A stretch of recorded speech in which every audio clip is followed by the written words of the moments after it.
It's certainly a big body blow to NIMBYs looking to challenging housing projects. And, both NIMBY cities, by the way, and NIMBY third-party opponents. Will it eliminate frivolous land use litigation? No, I'm sorry to say it will not. There will still be projects that will get litigated, either because the opponents just have a unrealistic sense of their chances, or more nefarious, and we do see this, we have litigants who know they're going to lose, who know they're not bringing a meritorious lawsuit, but who also know that to developers, lawsuits mean lost time and lost money. And if they can just slow a project for a couple of years through the courts, that may be a death knell.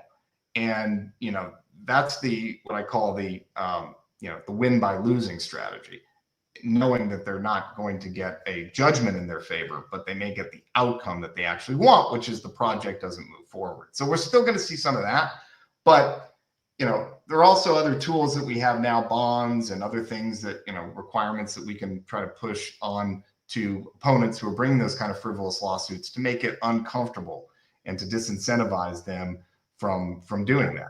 And I think there will be, Chris, a lot of people who just decide that it's just not worth it. Like, it was one thing when my lawyer told me that I could, attack a project over its greenhouse gas emissions and its air quality report and its deficient construction noise analysis. And here's a laundry list of things that we could potentially throw at a judge and get him or her to say, yeah, this wasn't done right. You better go back to the drawing board and do it again, and lose, another 3 years. And now with this really clean, straightforward, objective, verifiable, check, you're in or you're out, it's going to be a lot harder. So I do think it will depress the volume of litigation challenges. And even more important than the number of challenges, what it will do is, if not eradicate, to use your word, greatly reduce the hidden effects of CEQA litigation, which is the developer and their investors that decide not to go forward with a project at all